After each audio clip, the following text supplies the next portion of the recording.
मैं निशी भाटिया और आप देख रहे हैं एफएम न्यूज टेली बुलेटिन की शुरुआत करते हैं कुछ खास खबरों के साथ। 21 जून को पूरे विश्व में योग दिवस मनाया जाएगा, जिसको लेकर प्रदेश भर में ही नहीं बल्कि देश भर में तैयारियां चल रही हैं। इसी कड़ी में प्रयागराज में अंतर्राष्ट्रीय योग दिवस से पहले लोगों द्वारा संगम नदी में पानी के अंदर योगाभ्यास किया गया। इसी कड़ी में बता दें कि नौजवान तैराकी क्लब के प्रशिक्षक ऋषभन प्रसाद ने कहा है कि जिस तरीके से अंतर्राष्ट्रीय योग दिवस के उपलक्ष्य को देखते हुए यहाँ पर योगाभ्यास किया जा रहा है, हम संदेश देना चाहते हैं कि योग करें और स्वस्थ रहें। हम यहाँ पर अंतर्राष्ट्रीय योग दिवस के उपलक्ष्य को देखते हुए योगा अभ्यास यहाँ पर किया जा रहा है और योगा अभ्यास के दो कारण है। एक तो अंतर्राष्ट्रीय योग दिवस के माध्यम से हम यह मैसेज देना चाहते हैं कि लोग करें योग और रहे निरोग। जब योग आप करते हैं तो आपका मन, स्वास्थ्य जहाँ एकाग्रचित रहते हैं, आप स्वास्थ्य बिल्कुल ठीक ठाक रहता है, आप हल्के रहते हैं।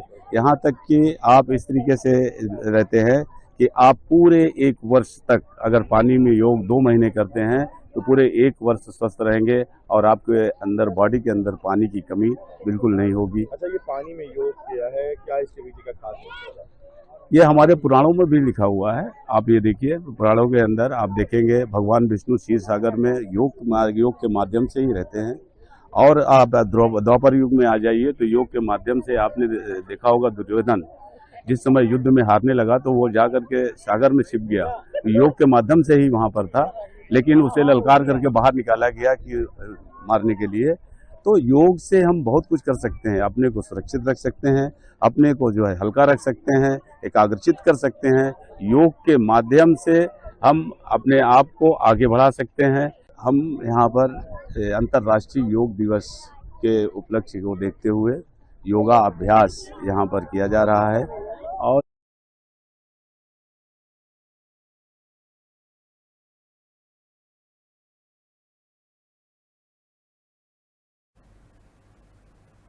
चले खबरों में आगे बढ़ते हैं। झुलसती गर्मी और जानलेवा हो गई है। मंगलवार को गर्मी के चलते यूपी में 171 लोगों की मौतें हो गई हैं।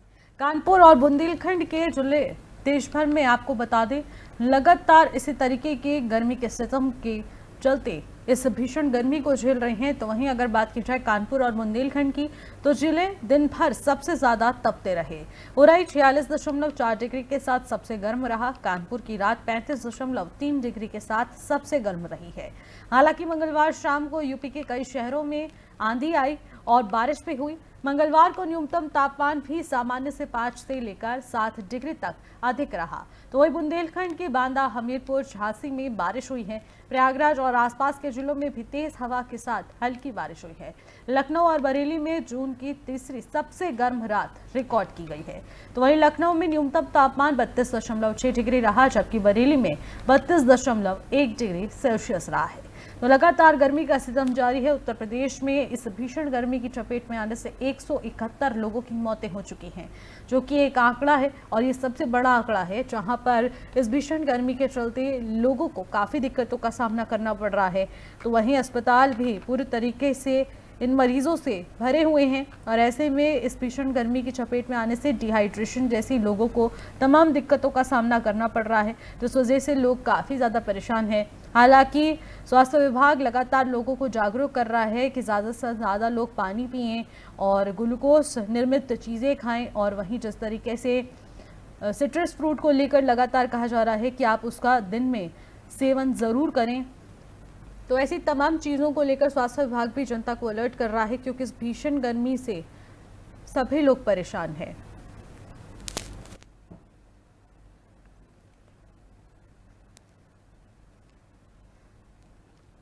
तो वहीं भीषण गर्मी से 171 लोगों की मौतें हो चुकी है। तो वहीं आपको बता दें लगातार ये मौत का आंकड़ा बढ़ता जा रहा है, क्योंकि इस भीषण गर्मी की चपेट में आने से काफ़ी लोग परेशान हैं। तो वहीं उरई का पारा भी 46.4 डिग्री रहा है, जो कि उत्तर प्रदेश में सबसे गर्म शहर है। तो वहीं आपको बता दें कि उत्तरी तराई क्षेत्रों में आज कुछ हद तक राहत की संभावना बताई जा रही है। जी हाँ, आपको बता दें कि राहत की सांस लेने की बात इसलिए कहा जा रहा है क्योंकि कहा जा रहा है कि जून के अंत तक मॉनसून दस्तक दे सकता है और लोगों को कुछ हद तक राहत मिल सकती है इस बारिश के वजह से। और ऐसे में जिस तरीके की परिस्थितियां देखने को मिल रही हैं और इस भीषण गर्मी की चपेट में आने से जिस तरीके से 171 लोगों की मौत का आंकड़ा सबके सामने आया, ऐसे में लोग काफ़ी ज़्यादा परेशान हैं।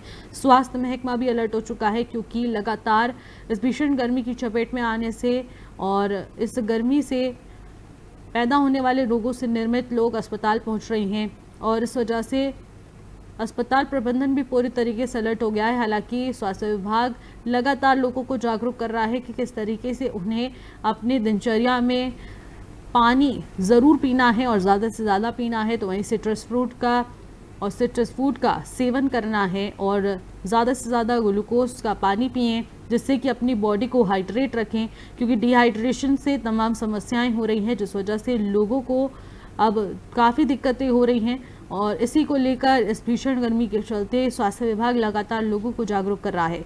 लेकिन आपको अगर मौसम के हाल बताएं तो उत्तर प्रदेश में सबसे गर्म शहर उरई रहा है, तो वहीं कानपुर में भी सबसे गर्म रात दर्ज की गई है क्योंकि 35.5 डिग्री सेल्सियस ये तापमान रहा है जो कि कानपुर का न्यूनतम तापमान है। तो वहीं अगर बात की जाए जिस तरीके से यूपी की, तो यूपी में पूरी हाहाकार मची हुई है। गर्मी लोगों के लिए काफ़ी परेशानियां खड़ी कर रही है और लोगों की जान पर भारी पड़ रही है। उरई का पारा 46.4 डिग्री पार हो चुका है। ऐसे में उरईवासी भी काफ़ी ज़्यादा परेशान है। हालांकि उत्तरी तराई क्षेत्रों में आज राहत की संभावना है, लेकिन आपको बता दें इससे पूर्व भी मंगलवार को देर शाम आंधी चली थी। कुछ इलाकों में, कुछ क्षेत्रों में बारिश की बूंदें पड़ी थी जिससे लोगों को काफ़ी खुशी मिली, लेकिन जिस तरीके से उसके बाद और उमस भरा मौसम हो गया और उसके बाद लोगों को और गर्मी का सामना करना पड़े। बता दें कि अब उसके बाद मौसम काफ़ी हद तक बदल चुका है, लोग परेशान हैं। हालांकि इस भीषण गर्मी की चपेट में आने से 171 लोगों की मौत हो गई है, ये उत्तर प्रदेश का आंकड़ा है। ऐसे में अगर पूरे भारत की बात की जाए तो इस भीषण गर्मी की चपेट में आने से आपको बता दें हज़ारों लोगों की मौत हो चुकी है। तो वहीं अभी आंकड़ा और ज़्यादा ना बढ़े इसके लिए स्वास्थ्य विभाग लगातार लोगों को जागरूक कर रहा है। तो वहीं आपको बता दें कि इस भीषण गर्मी की चपेट में आने से 171 लोगों की मौत हो गई है और उसके बाद अभी भी इस गर्मी का सितम उत्तर प्रदेश वासियों को झेलना पड़ेगा, देश भर की जनता को झेलना पड़ेगा।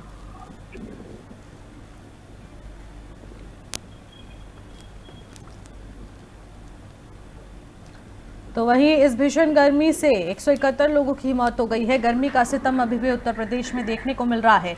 तो वहीं विभिन्न जिलों का क्या कुछ हाल है, क्या कुछ तापमान है, इस तापमान की चपेट में आने से कितने लोग परेशान हैं, इसी का जायजा लिया जा रहा है लगातार। तो वहीं FM न्यूज़ की टीम भी लगातार जगह जगह पर जाकर रियलिटी चेक कर रही है। तो वहीं इस पर ज़्यादा जानकारी के साथ हमारे साथ जितेंद्र भाटी हमारे संवाददाता भी जुड़ चुके हैं। तो वहीं नरेश तोमर भी हमारे साथ सीधे लाइव जुड़ चुके हैं। और सबसे पहले जितेंद्र, मैं आपके पास आना चाहूँगी। गाज़ियाबाद में जिस तरीके से देखा जा रहा है कि मौत के आंकड़ों में भी इजाफा हुआ है, मौसम से जिस तरीके की परेशानियां लोगों को हो रही हैं, गर्मी का सितम गाज़ियाबाद में भी देखने को मिल रहा है, किस तरीके का माहौल है इस वक्त और गाज़ियाबाद में लोगों को किन दिक्कतों का सामना करना पड़ रहा है? देखिए, गाजियाबाद में तेज तपती धूप से लोगों को बिल्कुल भी राहत नहीं मिल रही है। लोग अपने घरों से कम निकल रहे हैं क्योंकि गर्मी बहुत ज्यादा है। और जो आप हवा इस वक्त देख रहे हैं, ये लू के थपेड़े हैं। ये वो थपेड़े हैं जो लगातार लोगों को बीमार कर रहे हैं। जिला अस्पताल में भी मरीजों की फहरिस्त लगातार बढ़ रही है। अब ऐसे में केवल सावधानी ही बरतें आप, अगर आप इस लू के थपेड़ों से बचना चाहते हैं, हीट वेव से बचना चाहते हैं। कहीं तो आग लग रही है, कहीं लोग परेशान हैं। 171 एक बड़ा आंकड़ा होता है, उत्तर प्रदेश का आंकड़ा जो आप बता रहे हैं, 171 आंकड़ा एक बड़ा आंकड़ा होता है। और ये आंकड़ा कहीं गाजियाबाद में रुक न कर ले, कहीं गाजियाबाद के जो नुमाइंदे हैं, जो बीमार हैं, वो कहीं मौत के आंकड़े में तब्दील हो जाए, उसको लेकर गाजियाबाद प्रशासन लगातार कार्रवाई कर रहा है। उच्च अधिकारियों से भी हमारी बात हो रही है। हालांकि इस दौरान हीट वेव से मौत का कोई भी ऐसा मामला गाजियाबाद में नहीं आया है, ऐसा गाजियाबाद के सीएमओ भवतेश शंकर का कहना है। हालांकि गर्मी के इस माहौल में जाहिर तौर पर कई 100 लोग बीमार हैं और इस बीमारी के हालात में किसी की आंखों में आई फ्लू हो गया है, कोई परेशान है गर्मी से, किसी को पेट खराब है। तो ये सब मामले जो लगातार आ रहे हैं, ये जो जिला अस्पताल है उसकी फहरिस्त वो बढ़ा रहे हैं, लंबी लंबी लाइनें लग रही हैं। अब ऐसे में सावधानी अगर आप बरतते हैं तो जाहिर तौर पर इस हीट वेव से बचा जा सकता है। अगर आप अपने घर से निकल रहे हैं तो इस तरीके का कोई गमछा, कोई सूती कपड़ा अपने सर को ढककर निकल सकते हैं, आप कैप पहन सकते हैं, आप अपनी आंखों पर काला चश्मा लगा सकते हैं, आप पानी की बोतल लेकर अपने घर से निकल सकते हैं और पानी के अंदर ORS का घोल भी मिला लें तो ज्यादा बेहतर रहेगा। कुल मिलाकर ये सावधानी बरतनी बेहद जरूरी है और इसी से कहीं ना कहीं बचाव होगा। आप हीट वेव से कहीं ना कहीं बचाव कर सकते हैं। जी बिल्कुल नरेश, और मौसम का सितम जिस तरीके से देखने को मिल रहा है, इस भीषण गर्मी की चपेट में आने से उत्तर प्रदेश का आंकड़ा जो है 171 पहुंच चुका है। ऐसे में इस भीषण गर्मी से राहत के लिए लोग आस लगाकर बैठे हैं कि मॉनसून कब आएगा। आखिरकार IMD क्या कहता है, क्या लगता है मॉनसून कब तक दस्तक दे सकता है? केंद्रीय मौसम विभाग कहता है कि आने वाले 2 दिन के बाद में बारिश हो सकती है, इस गर्मी से निजात मिल सकती है, वो भी 2 या 3 डिग्री। ऐसे में जो है कहीं ना कहीं जो है जो आज की स्थिति है वो बेहद भयंकर है, खासतौर से दिल्ली में। दिल्ली में जो है कहीं ना कहीं जो है एक तरफ जल है, उसके साथ में गर्मी का सिस्टम, तो गर्मी का सिस्टम है वो अभी जो है गर्म हवाएं चल रही है। अभी तक तो टेम्परेचर है आप 45 डिग्री कह सकते हैं, लेकिन जब गर्म लू चलती है, गर्म हवाएं चलती है तो उस दौरान जो है टेम्परेचर क्या आता है 4 डिग्री और बढ़ जाता है। तो ऐसे में आप 50-55 डिग्री के आसपास जो है लोग दिल्ली के रहने को विवश है। और सबसे बड़ी बात क्या है, जब गर्मी का टेम्परेचर बढ़ता है तो उसके साथ में जो है बहुत सारी बीमारी भी होती है। उल्टी दस्त की परेशानी सबसे ज्यादा है, इसको लेकर हॉस्पिटल में भीड़ लगी हुई है। साथ ही जो है इसके अलावा भी जो है जो गर्म लू की चपेट में जो लोग आते हैं उनको तेज बुखार की समस्या आती है। तो कहीं ना कहीं जो है इससे लोग आप कह सकते हैं 4 से 5 हजार आदमी ऐसे हैं जो दिल्ली के अलग अलग हॉस्पिटल में एडमिट है। इसके अलावा जो है मरतों की भी संख्या भी लगभग जो है 10 से 15 है अलग अलग हॉस्पिटलों में। तो कहीं ना कहीं जो है आप कह सकते हैं दिल्ली में जो गर्म का सिस्टम है वो बेहद ज्यादा है आजकल। और मौसम विभाग कहता है कि 2 दिन बाद में आपको राहत मिलेगी, लेकिन कुछ दिन के लिए उसके बाद में एक बार फिर टेम्परेचर 40-45 डिग्री हो जाएगा। बिल्कुल बिल्कुल जितेंद्र, जिस तरीके से दिल्ली में तो जल संकट देखने को मिल रहा है और आसपास के क्षेत्रों में और आसपास के जितने भी जिले हैं वहां पर भी जल संकट से जुड़ी तमाम खबरें सामने आ रही है, तो गाजियाबाद में आखिरकार क्या कुछ माहौल है? क्या वहां पर भी जल संकट जैसी स्थिति है? क्योंकि भीषण गर्मी से लोग तो परेशान है, ऊपर से जल संकट जैसी अगर समस्या उत्पन्न होती है तो इसमें लोग काफी ज्यादा परेशान होंगे। देखिए बिल्कुल, जल संकट की अगर बात की जाए तो हमने कई जगह पर औचक निरीक्षण किया था और इस चीज में निरीक्षण में हमने पाया कि पानी की व्यवस्था बिल्कुल शून्य है। अगर पानी की व्यवस्था की बात की जाए तो लोग वहाँ काफी परेशान हैं। हम कौशाम्बी बस अड्डे की बात कर रहे हैं जहाँ रोडवेज अड्डा है, यूँ तो वहाँ पर लाखों की संख्या में लोग आते हैं और बस लेते हैं अपने गंतव्य तक जाने के लिए। सुबह से ही वहाँ भीड़ लग जाती है, बावजूद इसके वहाँ पानी की व्यवस्था बिल्कुल शून्य है। अगर पानी की बात की जाए तो वहाँ खारा पानी ही मिल रहा है और लोग उसे ही पीने के लिए मजबूर है। एक तरफ तो पानी वहाँ खारा है और लोग त्राहिमाम कर रहे हैं, दूसरी तरफ वहीं पर ठंडी बोतलें बिसलेरी की बेची जा रही हैं। कहीं ना कहीं ये है कि अगर खारा पानी लोग पीते हैं और खारे पानी से परेशान होते हैं तो जाहिर तौर पर बिसलेरी की बोतल खरीद कर पियेंगे। तो कुल मिलाकर ऐसे हालात रोडवेज अड्डे के देखे हैं जहाँ पे हमने औचक निरीक्षण किया था। अब ऐसे में लगातार प्रशासन को इस तरफ रुख करना चाहिए और पानी की व्यवस्था को दुरुस्त करना चाहिए। ऐसे ही हालात हमने रेलवे स्टेशन पर देखने को मिले हैं जहाँ पर खारा पानी था। अगर वहाँ पर हमने स्टेशन मास्टर से पूछा तो उन्होंने बताया कि यही पानी है जो टैंकर से आता है और इस टैंकर के पानी को हम इस टैंक में भर देते हैं, जिसके बाद इसको लोग इस्तेमाल करते हैं। तो कहीं ना कहीं बेहद दयनीय हालात हैं, क्योंकि अगर लोग खारा पानी पीते हैं तो जाहिर तौर पर उसका TDS भी बड़ा होता है और ऐसे में लोग बीमार पड़ सकते हैं, क्योंकि हीट वेव का प्रकोप लगातार उत्तर भारत में जारी है। अब ऐसे में लोग अगर खराब पानी का इस्तेमाल करते हैं तो जाहिर तौर पर बीमार हो सकते हैं, और इस बीमारी से बचने के कई उपाय तो प्रशासन कर रहा है, कई प्रशासन सावधानियां बरतने की बात कर रहा है, लेकिन कहीं ना कहीं जो पानी की व्यवस्था है वो खारे पानी की व्यवस्था गाजियाबाद में की हुई है, और उसमें अगर सुधार हो जाए तो जाहिर तौर पर लोगों के स्वास्थ्य से खिलवाड़ नहीं होगा। कुल मिलाकर हीट वेव का प्रकोप जारी है, लोगों को खारा पानी मिल रहा है, हालांकि जिस तरीके के हालात हैं वो काफी दयनीय है, और लोगों का साफ तौर पर कहना है कि ऐसा पहले भी होता रहा है, हम लगातार खारे पानी को पीने के लिए मजबूर हैं। जी ठीक है जितेंद्र, नरेश, बहुत बहुत शुक्रिया तमाम जानकारी के लिए। आप लोग भी अपना ख्याल रखें क्योंकि आप लगातार फील्ड पर जाकर लाइव रिपोर्टिंग कर रहे हैं और तमाम जानकारियां साझा कर रहे हैं, लेकिन जिस तरीके की ये भीषण गर्मी का सितम देखने को मिल रहा है, ऐसे में इस भीषण गर्मी की चपेट में आने से उत्तर प्रदेश में 171 लोगों की मौत हो चुकी है, यूपी में हाहाकार मच चुकी है, गर्मी अब लोगों के लिए पूरी तरीके से मुसीबत बन चुकी है और ये लोगों की जान पर भारी पड़ रही है। ऐसे में आपको बता दें कि लोगों को ज़्यादा से ज़्यादा अब स्वास्थ्य विभाग अलर्ट कर रहा है कि आप लोग अपने स्वास्थ्य का बेहद ध्यान रखें क्योंकि इस भीषण गर्मी की चपेट में आने से काफ़ी दिक्कतों का सामना लोगों को करना पड़ रहा है।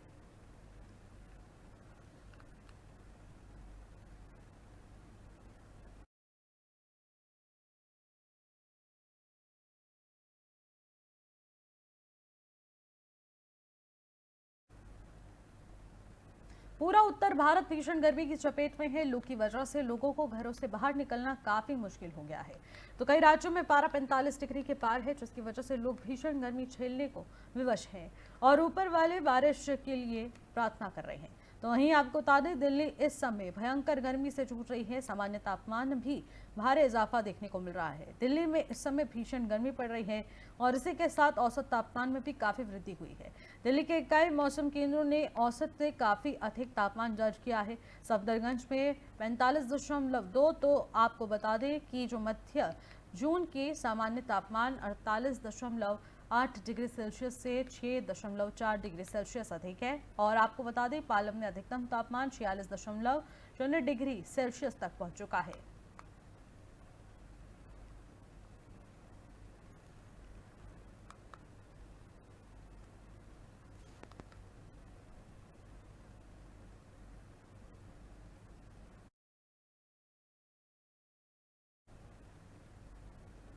चलिए खबरों में आगे बढ़ती है। सोनभद्र में बाल कल्याण समिति की तरफ से जहां बैठक कर बाल तस्करी, बाल भिक्षावृत्ति और बाल श्रम रोकने की रणनीति बनाई जा रही है, तो वहीं नो चाइल्ड लेबर अभियान के तहत जिले में विभिन्न जगहों पर एक साथ अभियान चलाकर 14 बाल श्रमिक मुक्त कराए गए हैं।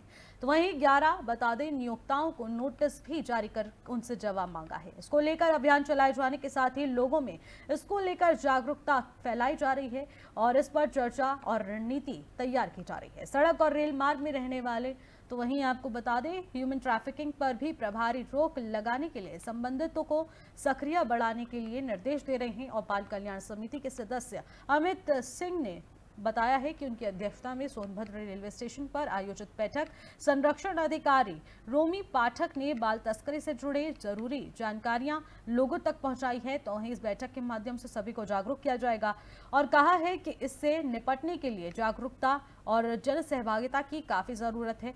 बताया जा रहा है कि पीड़ित बच्चे तस्करों के चुंगल में फंस जाते हैं और कई तरह के उनके साथ शोषण किए जाते हैं और इस शोषण का वो शिकार होते हैं। इसको देखते हुए सभी को इस पर ध्यान देना बेहद आवश्यक है। जिला बाल संरक्षण इकाई से बता दें कि ORW शोषनिक दुबे ने कहा है कि हाल ही में बाल भिक्षावृत्ति से 18 बच्चों और बाल श्रम में 14 बच्चों को मुक्त कराया गया है। इसी तरह से सूचनाओं का जाल फैलता हुआ और बाल तस्करी, बाल भिक्षावृत्ति और बाल श्रम पर प्रभावित रोक लगाई जाए। उन्होंने कहा है कि सही है, ये भी कहा गया है कि समाज के सहयोग में बिना संभव नहीं है कि बाल श्रम उन्मूलन है। तो वहीं उन्होंने कहा कि धर्मवीर सिंह ने बोला कि तस्करी, बाल भिक्षावृत्ति से जुड़े विभिन्न पहलुओं से अवगत कराया जाए और इस पर रोक के उपाय सुझाए जाए।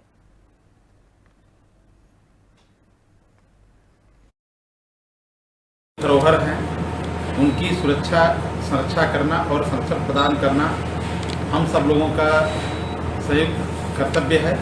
उसी संबंध में आज हम रेलवे स्टेशन पर मौजूद हैं। बाल कल्याण समिति के सदस्य अमित चंदे और स्टेशन मास्टर साहब हैं हमारे यहाँ बाल संरक्षण इकाई की और देखिए चाइल्ड लाइन की टीम मौजूद है। बच्चे किसी भी प्रकार से भ्रमित होकर के यदि स्टेशन पर ट्रेन से या किसी अन्य प्रकार से अगर लावारिस स्थिति में कहीं पाए जाते हैं तो आप स्टेशन के कर्मचारी अथवा अधिकारी लोग तुरंत जी की 1098 या 112 पर जी को कॉल करके सूचित करें, जिससे हमारे यहाँ की बाल संरक्षण इकाई, चाइल्ड लाइन व अन्य संस्थाएं जो बच्चों के हितों के संरक्षण में कार्य कर रही हैं तुरंत मौजूद होंगी और उनको। अगली खबर सहारनपुर से, जहां पर बाइक सवार युवक पर कुछ युवकों द्वारा फायरिंग की गई। फायरिंग में एक युवक को गोली लग गई, जिससे वो गंभीर रूप से घायल हो गया। ये घटना दिल्ली यमुनोत्री हाईवे पर बतादे गांव जंगेड़ा की है। बाइक सवार युवकों ने बतादे की घटना को अंजाम दिया है और वहीं घायल युवक को जिला अस्पताल में भर्ती कराया गया है। यहां पर युवक को गंभीर हालत देखते हुए उसे हायर सेंटर रेफर किया गया। पूरी घटना की जाँच थाना रामपुर मनिहारन पुलिस कर रही है। तो बाइक सवार युवक पर बदमाशों ने फायरिंग की है।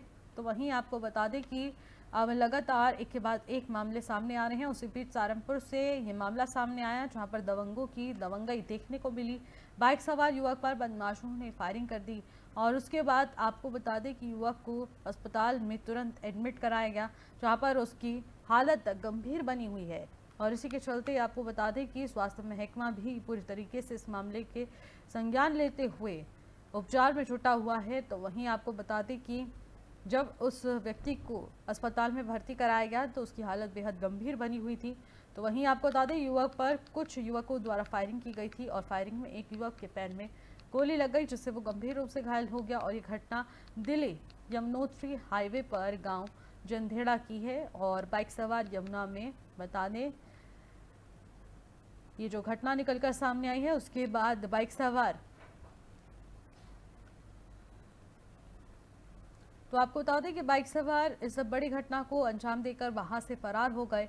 तो वहीं इस घटना को लेकर अब परिजनों में कोहराम मचा हुआ है। परिजनों की इंसाफ को लेकर मांग निकलकर सामने आई है, जिन्होंने पुलिस प्रशासन को सूचित किया और तहरीर दी है। तो वहीं पुलिस प्रशासन भी मौके पर पहुंचे और पुलिस प्रशासन आगे की कार्रवाई में जुट गई है। वहीं बाइक सवार युवक पर बदमाशों ने फायरिंग कर दी और बाइक सवार युवक पर बदमाश ने जब फायरिंग की तो वो घटना को अंजाम देकर मौके से फरार हो गए। ये जो दीक्षित है जिसको गोली लगी है मेरा रिश्तेदार है। और ये जो मेरी जानकारी में सहारनपुर से दो लड़के थे, बाइक पे जा रहे थे अपने घर माधोपुर पे निकले थे और दिल्ली रोड पे जंधेड़े के आसपास, जंधेड़ा गांव है जिसके पास, उन पर दो साइड से फायरिंग हुई, जिसमें दीक्षित को गोली लगी है और वो गंभीर रूप से घायल है। उसको यहाँ सहारनपुर सेंटर से आया, सेंटर चंडीगढ़ के रेफ़र किया गया है। कौन लोग थे जानते हो आप? जानने में अभी तो उसने जो उसकी पहचान में आए दो लोग थे। एक तो था आकाश छोटू है कोई सरौली एरिया का, और एक नाम सामने आया है विपुल है, सुशील का लड़का भागले से। ये जो दीक्षित है जिसको गोली लगी है मेरा रिश्तेदार है।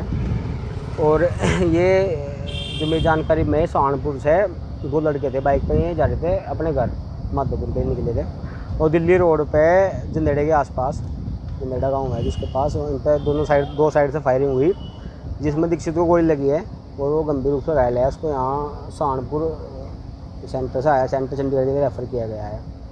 कौन लोग थे जानते हो आप? जानने में अभी तो उसने जो उसकी पहचान में आए दो लोग थे। एक तो था आकाश छोटू है कोई सरौली एरिया का, और एक नाम सामने आया है विपुल है, सुशील का लड़का भागले से। ये जो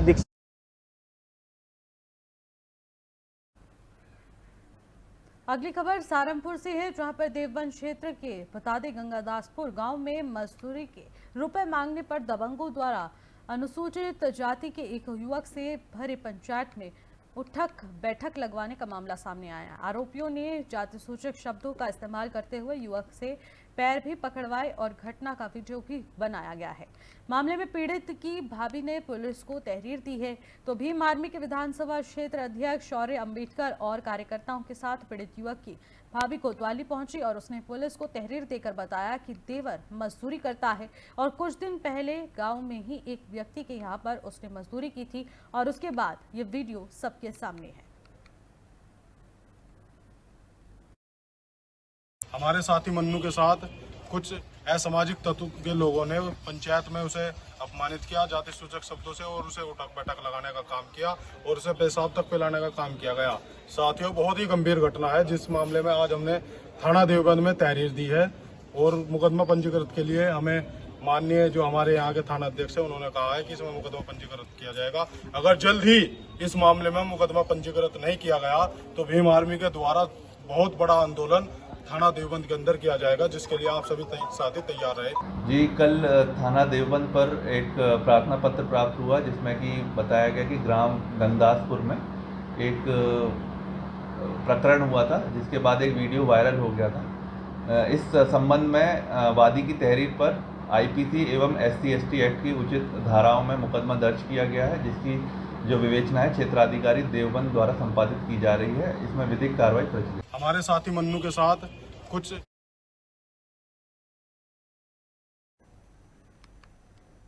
चलिए खबरों में आगे बढ़ती है। जालौन उराई शहर कोतवाली क्षेत्र के मोहल्ला बघोरा निवासी अनिल कुमार की संदिग्ध हालत में मौत हो गई है।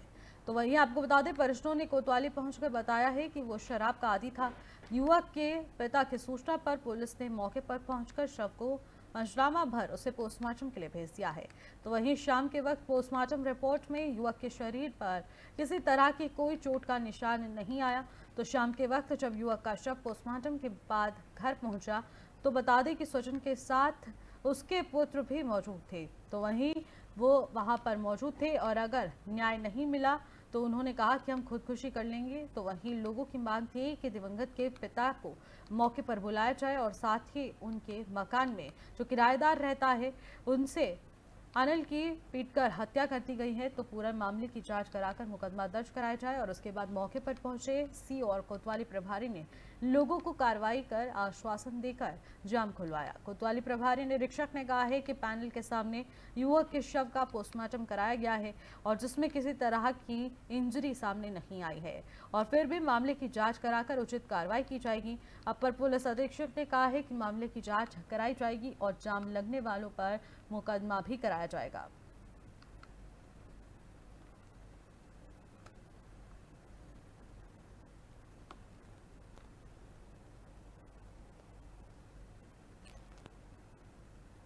फिलहाल इन खबरों में बस इतना ही। आप देखते रहिए FM न्यूज़। नमस्कार।